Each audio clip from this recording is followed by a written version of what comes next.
A partir de agora, na Rádio Rio de Janeiro, ensinamentos de Paulo de Tarso, com Berenice Lima. Olá, mais um dia, mais um estudo, mais um momento de crescimento, porque este livro, Paulo Estevão, ele tem esse objetivo, de estudarmos e não só ficarmos presos ao romance em si, mas principalmente o que nós podemos aprender, quais ensinamentos que nós podemos aplicar no nosso dia a dia. Então hoje nós ainda estamos no capítulo 1 e nesse momento, fazendo uma retrospectiva, o pai do Gesiel, que Gesiel vem a ser o Estevão futuramente, né? Ele é um judeu e ele foi muito humilhado pelos romanos. E ele está disposto agora a fazer uma reclamação. Então, aqui a gente vê que a vida, quando nos coloca em alguma situação, nós temos realmente o direito de reclamar, temos o direito de buscar os nossos direitos, mas nós precisamos fazer uma análise se as pessoas que nós estamos nos envolvendo, mesmo quando nós estamos certos, se são pessoas dignas, se são pessoas corruptas, se são pessoas que nitidamente nós já sabemos que elas são pessoas de má índole, a intenção dela é realmente prejudicar, porque travar batalhas com pessoas assim é perder energia, é ter um desgaste muito grande. E é isso que está acontecendo nesse momento, né? Ele está se preparando para ir fazer uma reclamação, mas na época, naquele momento, as pessoas do poder eram pessoas realmente sem escrúpulo algum. E continuando, no meu livro é a página 23, o Emmanuel descreve assim: no dia seguinte, avolumava-se compacta multidão junto ao templo da Vênus popular. E aqui, essa deusa Vênus, nós percebemos que neste momento da história havia o quê? O politeísmo, né? Eram muitos deuses. A Roma, quando traz da herança da Grécia a mitologia grega, o que a Roma faz? Troca-se de nome, mas mantém ainda aquela divindade, né? Aquela questão da mitologia. E o Emmanuel continua: do antigo casarão, onde funcionava um tribunal improvisado, viam-se as luxuosas e extravagantes viaturas que cruzavam a grande praça em todas as direções. Eram patrícios que se dirigiam às audiências da corte provinciana ou antigos proprietários da fortuna particular de Corinto, que se entregavam aos entretenimentos do dia, à custa do suor dos misérrimos cativos. Desusado movimento caracterizava o local, observando-se, de vez em quando, os oficiais embriagados, que deixava o ambiente viciado do templo da famosa deusa, entupido de capitosos perfumes e condenáveis prazeres. Então, neste momento, né, que onde toda essa população estava endeusando a deusa Vênus, e a deusa Vênus, ela possui muitas formas de representação artística, né? Desde a representação clássica, grego-romana, até as modernas, inclusive passando pela renascentistas. A Vênus, ela sempre se mostra, né, de uma anatomia assim divinal, daí ela ser considerada pelos antigos gregos e romanos como a deusa do erotismo, da beleza e do amor. Inclusive os romanos consideravam-se descendentes da deusa pelo lado de Enéas, o fundador mítico da raça romana, que era filho de Vênus com o mortal Anquises. Então, isso aí a gente vê os Lusíadas, né, de Luís de Camões, também apresenta a deusa como a principal apoiante dos heróis portugueses ao lado de Marte. Enfim, quando se estuda a mitologia, se conhece um pouco a origem desses deuses, a função desses deuses. Por isso que ele está falando aqui que as pessoas saíam ali daquele templo, né, viciado de perfumes e condenáveis prazeres, porque tudo voltado para a questão assim material, os prazeres carnais. E o Emmanuel continua: Jochedeb, que é o velhinho, o pai de Gesiel, atravessou a praça sem se deter para fixar qualquer detalhe da multidão que o rodeava, e penetrou no recinto, onde Licínio Minúcio, cercado de muitos auxiliares e soldados, expedia numerosas ordens. Lembrando que esse camarada, Licínio Minúcio, é um homem sem escrúpulos, né? Ele é uma pessoa que no passado, inclusive, tomou muitas posses, inclusive do próprio pai do Gesiel. Então é um camarada que usa o poder para o enriquecimento ilícito, né? Ele usa o poder romano para se apropriar dos bens dos judeus, das outras pessoas que estavam ali naquele momento. Então, o Emmanuel continua: os que se atreveram à queixa pública excediam tão somente de 100, e, depois de prestarem declarações individuais, sob o olhar percursiente do legado, eram um por um conduzidos para a solução isolada do assunto que lhes dizia respeito. Chegada a sua vez, o velho israelita, que é o pai de Gesiel, expôs suas reclamações particulares, atinentes às indébitas expropriações do passado e aos insultos de que fora vítima na véspera, enquanto o orgulhoso patrício lhe anotara as menores palavras e atitudes do alto de sua cátedra, como quem já conhecia de longo tempo a personagem em causa. Conduzido novamente ao interior, Jochedeb esperou, como os demais, a solução dos seus pedidos de reparação à justiça, mas, aos poucos, quando outros eram convocados, nominalmente ao acerto das contas com o governador provincial, reparava que o antigo casarão se envolvia em grande silêncio, percebendo que sua vez, possivelmente, fora adiada por circunstâncias que não podia presumir. Instado nominalmente a dirigir-se ao juiz, ouviu, grandemente surpreendido, a sentença negativa, lida por um oficial que desempenhava as atribuições de secretário daquela alçada. Então veja que neste momento ele já recebe o impacto de, mesmo ele estando certo, correto, ele indo reclamar os seus direitos, nesse momento ele já recebe essa negativa. E o camarada lá, o soldado, que é o secretário, fala para ele: o legado imperial, em nome de César, resolve ordenar o confisco da suposta propriedade de Jochedeb ben Jared, concedendo-lhe 3 dias para desocupar as terras que ocupa indebitamente, visto pertencerem com fundamento legal ao questor Licínio Minúcio, habilitado a provar a qualquer tempo seus direitos de propriedade. Então, imagina, gente, o choque dele.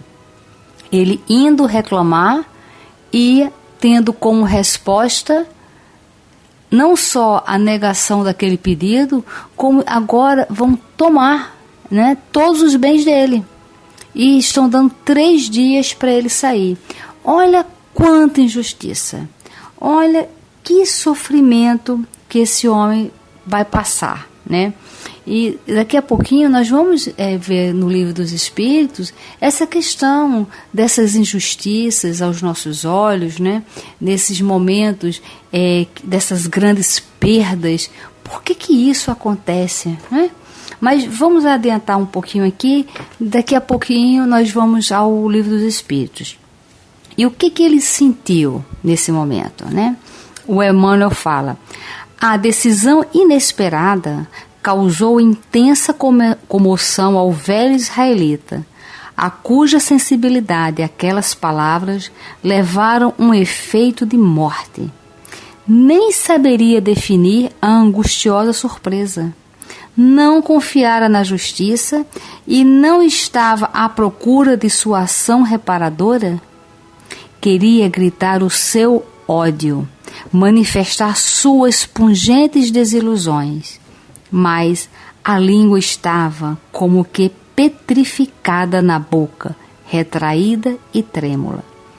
Após um minuto de profunda ansiedade, fixou no alto a figura detestada do antigo patrício, que lhe causava agora a derradeira ruína, e, envolvendo-o na vibração colérica da alma revoltada e sofredora, encontrou energias para dizer: ó ilustríssimo questor, onde está a equidade das vossas sentenças?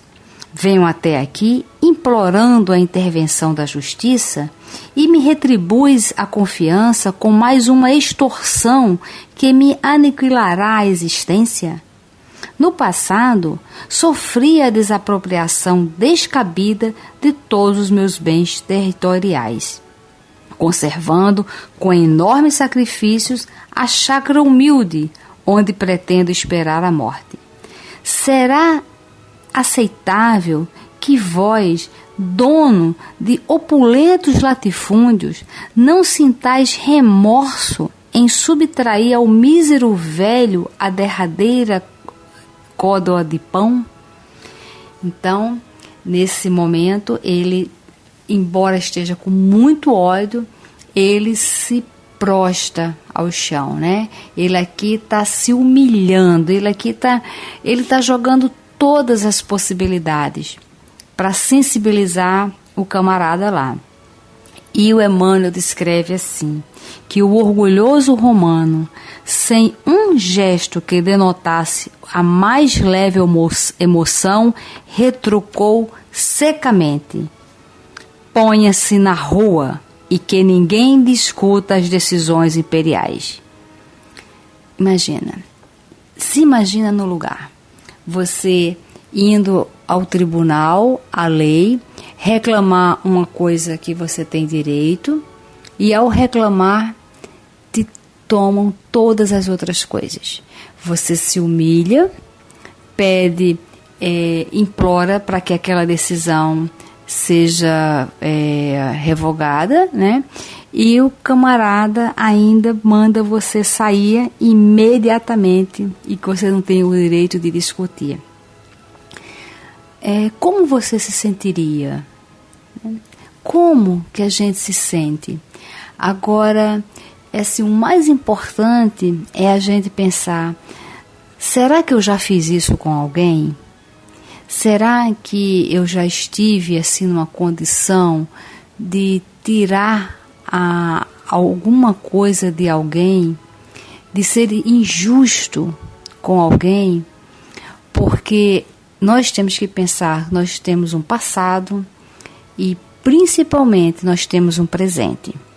E muitas das vezes, sem perceber, nós podemos estar sendo como esse camarada aqui, impondo situações, tirando das pessoas assim o direito de ter as coisas, né? Porque até naquele livro O Nosso Lar, tem um caso que me chocou muito, assim, eu fiquei bastante impactada, né? Porque o pai do André Luiz, ele era comerciante. E ele tinha um amigo, se eu não me engano era Almeida, e o Almeida pediu um dinheiro emprestado para o pai do André Luiz.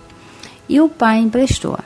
Só que o Almeida foi um dia lá na casa do André Luiz implorar para o pai do André Luiz adiar um pouco a cobrança. Ele não foi pedir para deixar de pagar. Ele só foi pedir um tempo maior para pagar. E o pai do André Luiz não arredou o pé.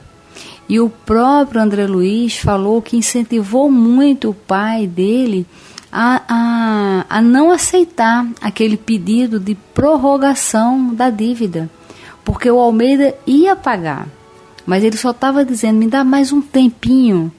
E o pai de André Luiz não cedeu. Inclusive, a mãe do André Luiz pediu bastante para que ele desse mais um tempo para o Almeida, já que eles eram amigos e tal. E o André Luiz não ficou do lado do pai e tudo mais. E o Almeida teve que vender tudo da casa, inclusive um piano que a filha dele conseguia dar aulas usando aquele piano e tal. Então ele teve que se vender a casa, ficou sem nada e teve que se mudar para uma cidade muito longe, onde o custo de vida era bem mais em conta, e ele teve uma vida muito de sacrifício. Pois bem, todos morrem, né? E na colônia Nosso Lar, o André Luiz fica assim chocado, porque ele encontrou o Almeida lá. O Almeida super bem, trabalhando, mas na hora daquele encontro no mundo espiritual, qual foi o comportamento do André Luiz? Ele ficou com muita vergonha dele, porque aquelas cenas todas vieram na mente. E ele, na mesma hora, vai se desculpar para o Almeida. E o Almeida, nesse momento, fala, meu amigo, olha, no fundo, foi ótimo seu pai ter agido daquela maneira. Eu perdoo, estou super bem. Então, o fato do Almeida ter se libertado do ódio foi bom para ele. Mas o André Luiz, que participou da mesquinharia mesmo, é que estava muito mal. Então, aqui o que nós estamos vendo? Esse camarada da justiça, que ele, o Licínio Minúcio, que ele é um camarada assim muito terrível, né? Causando dores tremendas nas pessoas. E o pai do Gesiel, nesse momento, ele perde tudo ele perde. E o que vai acontecer? O Emmanuel fala para a gente assim, que aí o pai do Gesiel, ele ainda está lutando, e ele fala, não discutir. Aí ele já falou assim, muito enraivecido, não poderei alterar a voz amaldiçoando a memória dos criminosos romanos que me expoliaram? Onde colocareis vossas mãos, envenenadas com o sangue das vítimas e as lágrimas das viúvas e dos órfãos esbulhados, quando soar a hora do julgamento no tribunal de Deus? Então, aqui ele já está apelando para a consciência, né? Só que a gente tem que perceber e buscar compreender as pessoas, que tem pessoas que ainda não compreendem. São pessoas, se lembra do tipo de gente que naquele momento da crucificação de Jesus, Jesus apenas olha para o alto e fala, Pai, perdoa, porque eles não sabem o que fazem. E às vezes a ignorância, a falta de sensibilidade é tão grande, que nos deparamos com pessoas assim, que parece que tem um coração de pedra. E o Emmanuel fala o seguinte, mas, recordando subitamente o lar povoado pela ternura dos filhos amorosos, modificou a atitude mental, sensibilizado nas fibras recônditas do ser, prostrando-se de joelhos, em convulsivo pranto, exclamou comovedoramente, tende piedade de mim, ilustríssimo. Poupai-me a vivenda modesta, onde, acima de tudo, sou pai.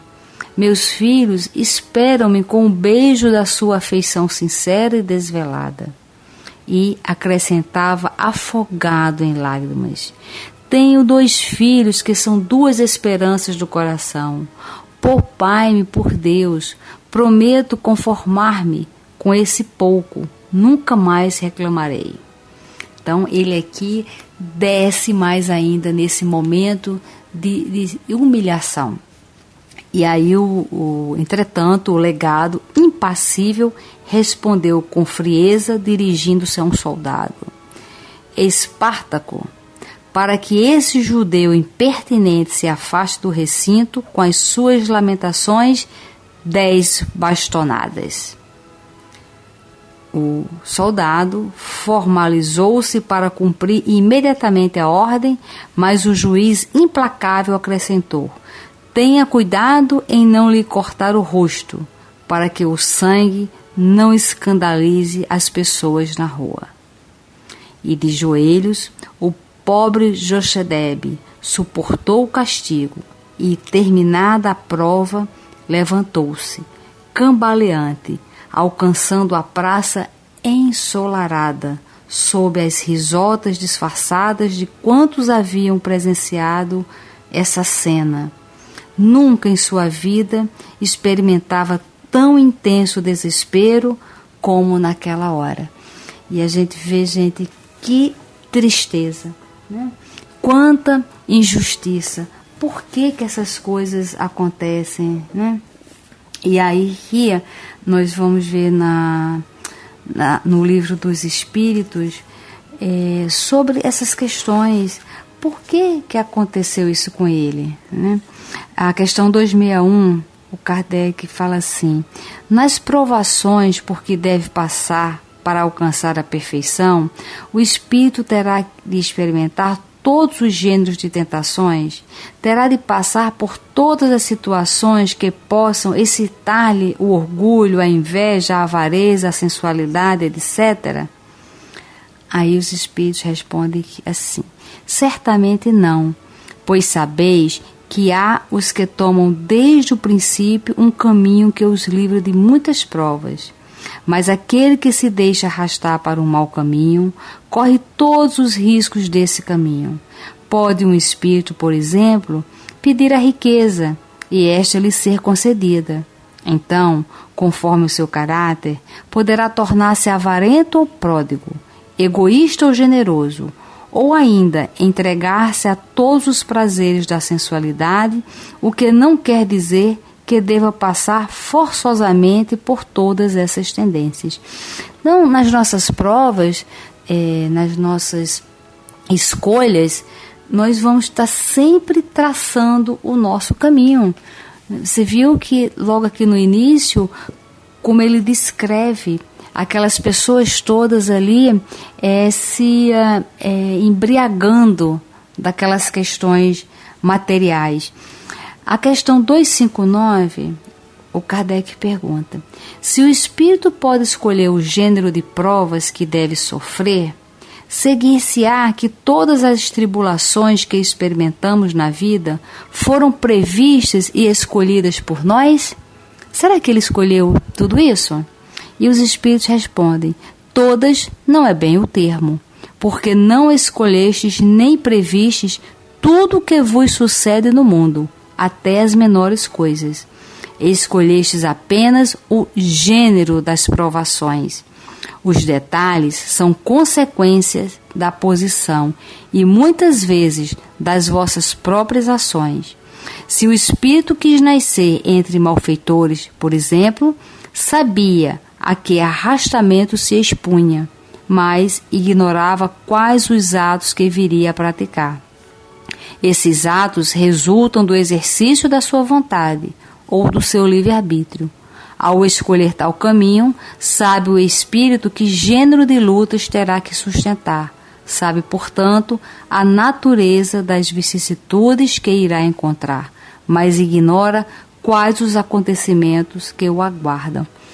E nesse tormento aí que ele está passando, nessa grande prova de humilhação, de perdas, ele, embora tenha o Gesiel e a Abigail orientando ele, sempre sustentando ele, inclusive tanto a Abigail quanto o Gesiel imploraram para que ele não fosse fazer essa reclamação. Por quê? Eles analisaram friamente e já sabiam do mau caratismo do governador. Então, ele não foi totalmente desprevenido. Ele não foi totalmente ingênuo e vítima. Por isso que nós precisamos prestar atenção aos conselhos que recebemos, porque muitas vezes os nossos amigos espirituais usam as pessoas que estão à nossa volta para nos dar conselhos, para assim poder fazermos as nossas decisões melhores. Então, sempre quando formos tomar alguma decisão, que oremos antes, pedindo aos nossos guias, aos nossos amigos, que nos ajudem na nossa escolha, na nossa melhor escolha. Muita paz a todos. Você ouviu na Rádio Rio de Janeiro Ensinamentos de Paulo de Tarso, com Berenice Lima.